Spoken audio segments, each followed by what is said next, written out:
Hello दोस्तों, मैं मुंशी प्रेमचंद की एक और कहानी आज आप लोगों के लिए लेकर आई हूँ।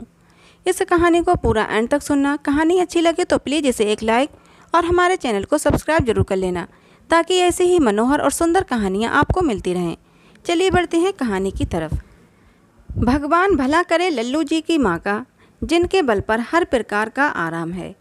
अन्यथा डाक खाने की नौकरी, जहाँ 7-8 घंटे की हाजिरी और कभी दफ्तर को देर ना हो, ये चमत्कार नहीं तो और क्या है। घर बार का सारा काम सदा स्वयं ही समय पर हो जाता। हमारी गाड़ी कभी लेट होती ही नहीं। घर की सभी चूल्हें घड़ी के पुर्जों की भांति सदा अपनी जगह पर ठीक रहती हैं। ये सब लल्लू जी की माँ का जादू है। यदि मुझे किसी छुट्टी के दिन दफ्तर जाना पड़ जाए तो रो पड़ूं, लेकिन वे बेचारी हैं कि उनको ना इतवार से मतलब है, ना ही बड़े दिन से। काम है कि प्रतिदिन बढ़ता ही जाता है। मेरा घमंड वेतन के साथ साथ बढ़ता जाता है, लेकिन वे उफ तक नहीं करती। घर में प्रभु की कृपा से 4 बच्चे हैं। उनके ही काम से एक औरत को अवकाश मिलना कठिन है। फिर पता नहीं वे अन्य कामों के लिए किस प्रकार समय निकाल लेती हैं। मेरे व्यक्तिगत सुख के सभी काम भी स्वयं ही करती हैं।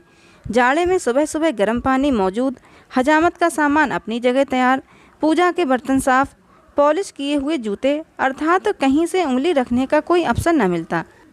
इस पर मज़ा ये है कि इन बातों में कुछ खर्च नहीं होता। एक ज़माना था कि मुझे 20 रुपये मासिक मिलते थे। उस समय देसी जूते और साधारण से चारखाने के कोट पर गुजर होती थी। अब परमात्मा की कृपा से 100 रुपये मासिक मिलते हैं, तो पॉलिशदार जूता और रेशमी कोट से कम नहीं चाहिए। वे बेचारी हैं कि जिस प्रकार पहले रहती थीं, उसी प्रकार आज भी गुजर करती हैं। केवल दूसरे साल एक गहना और कार्तिकी के दिन त्रिवेणी स्नान, बस इसी में प्रसन्न है। इधर हम लोग हैं कि प्रत्येक वर्ष वेतन वृद्धि होती है, लेकिन धन्यवाद के स्थान पर सदा उलाहना उपालंब ही मुंह पर रहता है। और हर समय पोस्टल एसोसिएशन की पुकार की वार्षिक वेतन वृद्धि में बढ़ोतरी और दफ्तर के कार्य का समय कम रखा जाए और कोई भी अधिकारी आंख उठाकर न देख सके। मैं जो दाल चावल खाता हूँ वही वे खाती हैं।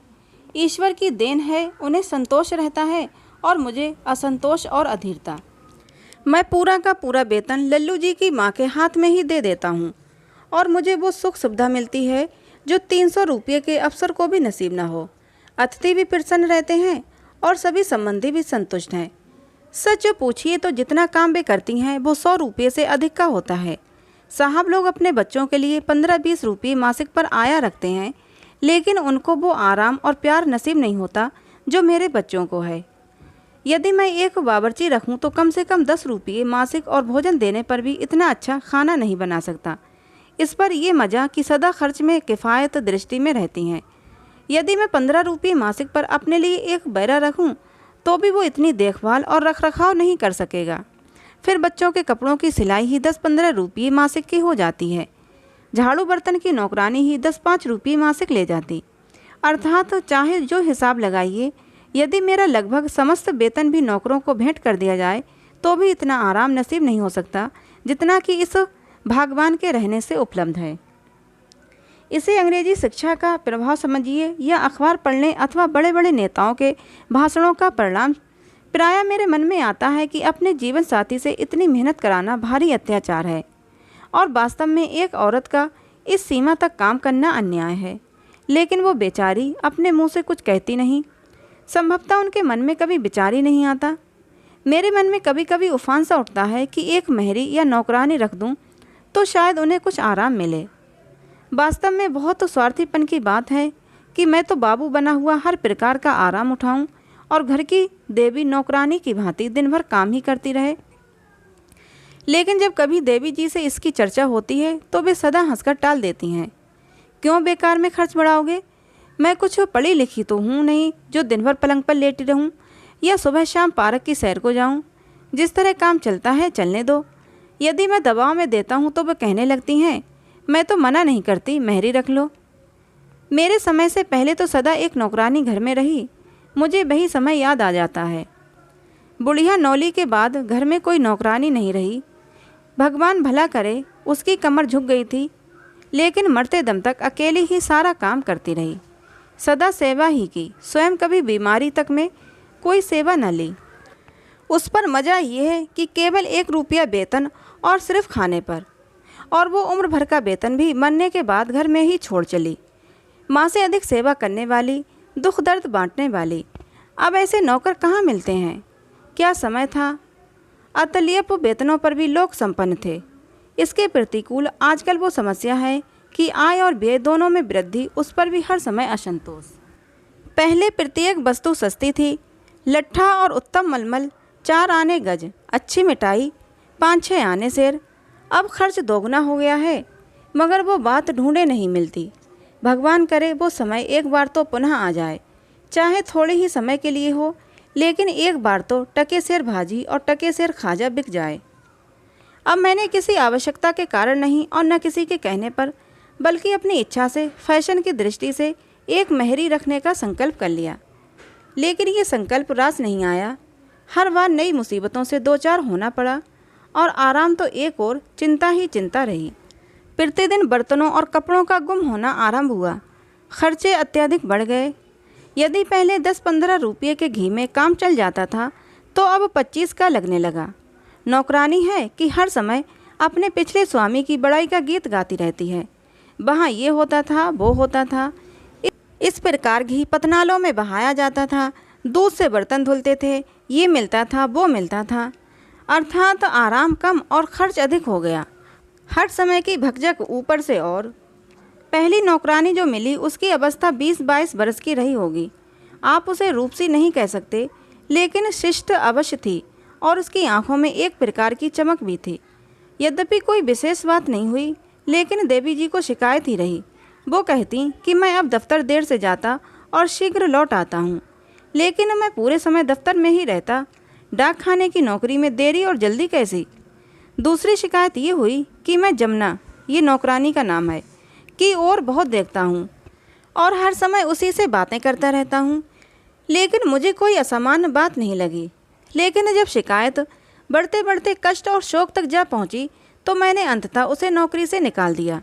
इसके पश्चात मैंने ढूंढकर एक बुढ़िया रखी, ताकि घर में किसी प्रकार का संदेह उत्पन्न न हो और आवश्यकता भी पूरी हो जाए। लेकिन ये प्रयोग भी असफल रहा। बुढ़िया से ना तो पानी से भरा कोई बर्तन ही उठता, न पलंग ही उठा सकती थी। वो तो हंडियों और खाल का एक ऐसा थैला भर थी, और सच पूछिए तो उसे स्वयं ही एक सेवक की आवश्यकता थी। बहरहाल लल्लू जी की माँ को उससे कोई आराम नहीं मिला। उन्हें पहले जितना काम करना पड़ता था, अब भी उतना ही करना पड़ता था। लेकिन बीच में मैं बेवकूफ़ बना। संक्षेप में ये कि अंततः उसे भी नौकरी से निकाल दिया, और अब एक माध्यम आयु वाली की खोज आरंभ हुई। सर्विस सीकिंग की एजेंसी के माध्यम से 40 वर्षीय नौकरानी की खोज हुई। उससे पहले अनेक सेविकाएं और चली आईं। कोई काम का विवरण पूछती और काम बताया जाता, तो ये कहती हुई उल्टे पांव चली जाती कि काम तो 2 नौकरों का है और वेतन एक का भी नहीं। इस पर जब दूसरी मेहरी आई, तो मैंने कहा कि काम तो कुछ नहीं है, केवल पलंग बिछाकर पड़े रहना होगा। वो भी चली गई। विचित्र दशा है। यदि काम लेता हूँ तो नौकर नहीं रहता, यदि कहता हूँ कि कोई काम नहीं है तो भी कोई परिणाम नहीं निकलता।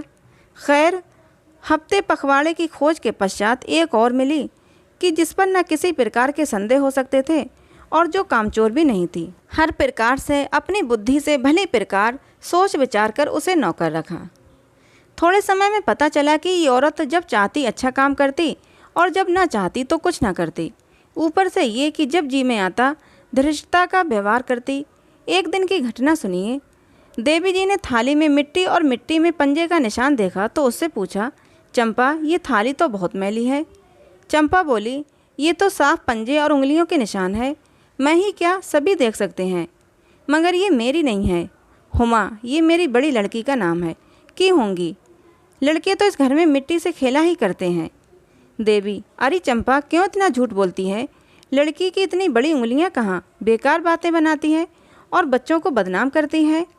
चंपा, मैं तो बात बनाती हूँ, मगर झूठ तो तुम ही बोला करती हो। देवी, जवान संभाल कर बात कर। ये महीना पूरा हो ले तो हम तुझे बर्खास्त कर देंगे। चंपा, तुम क्या बर्खास्त करोगी। मैं खुद ही थोड़े दिनों में नौकरी छोड़ने वाली हूँ। केवल अपना सुविधा देख रही थी। मेरा आदमी हैरान है कि मैं इतने दिनों यहाँ कैसे रही। वे तो शुरू से ही इस घर के खिलाफ थे। यहाँ किसी नौकर का गुजारा हो ही नहीं सकता। सब चीज़ों पर ताले और मोहरें लगी हैं, सूखी तनख्वाह ही तनख्वाह है। ये बात तो साफ है कि यहाँ कोई नौकर नहीं रह रहा है।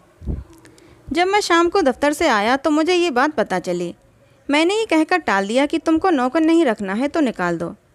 जो मैंने लल्लू जी की माँ के साथ किया, उस अन्याय पर मुझे बाद में बहुत पश्चाताप हुआ।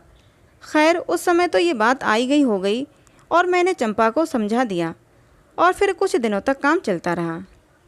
एक दिन की बात सुनिए। देवी जी ने 10-12 चंपा चंपा पुकारा। वो नीचे थी लेकिन बोली नहीं। चंपा सुनती है लेकिन बोलती नहीं। तब देवी जी नीचे आईं और उससे कहा, तुझे 50 आवाज़ें दी, तूने जवाब न दिया। चंपा, अरे बीबी रहने दो, क्यों झूठ बोलती हो? तुमने 10 बार ही पुकारा और 50 बार कहती हो। तुमने ही तो कहा था कि महीना बंद हो जाए तो हम निकाल देंगे, और आज पहली तारीख है। अब मैं क्यों बोलूं? देवी जी गुस्से से आग होकर चली गईं। चंपा उत्तर देने में बिजली। बेचारी पर्दे में रहने वाली देवी जी चुप होकर मेरे कारण गुस्सा पी जाती और मुझसे कुछ न कहती। मेरा कमरा भली प्रकार साफ न होता, और यदि भी कुछ कहती तो वो कहती कि कौन बड़ा साफ कमरा है। एक दिन चंपा ने चीनी मिट्टी के गुलदान तोड़ डाले। देवी जी ने पूछा तो कहा, लड़कों ने तोड़े हैं। देवी जी, लड़के इनको कभी नहीं छूते। चंपा, तो साहब मैंने ही तोड़े हैं। मुझे कब कहा था कि गुलदान न तोड़ें? शीशे के बर्तनों को कहा था, सो आज एक तक भी न टूटा है। जो काम करेगा उससे टूट फूट तो होगी ही। गुलदान पुराने तो थे, आपको नौकर नहीं रखना है, बेकार झूठे आरोप लगाती हैं। जब शाम को मैं पहुंचा तो कहा, हाँ सरकार, खता हो गई। साफ करने पर एक दूसरे पर गिर गए और टूट गए। मैं यथासंभव प्रसन्न रहने का प्रयत्न करता हूँ। क्या करूँ, दिन भर दफ्तर की हाय हाय, शाम से घर की परेशानियाँ। एक दिन मैंने कहा कि चंपा, मेरे जूते में एक कील निकल आई है, उसको किसी चीज़ से ठोंक दे। वो चुप रही। शायद मन में ये सोचती होगी कि जिस समय नौकर रखा था उस समय ये नहीं कहा था कि ये काम भी उसी के जिम्मे होगा।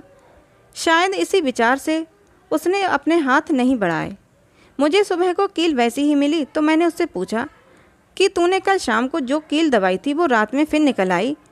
तो वो उत्तर देती है, बाबू जूते पुराने हैं, कहाँ तक चलें, इनको बदल डालो और अच्छे दाम के जूते ले लो कि कुछ चलें। इस भांति जब मेरा नाक में दम आ गया तो मैंने उसे निकाल दिया और फिर कोई मेहरी न रखी। इस प्रकार खोया हुआ चैन आप ही आप मिल गया। सच है, अब नौकरों का समय नहीं रहा। प्रत्येक व्यक्ति स्वयं अपना सर्वश्रेष्ठ नौकर है।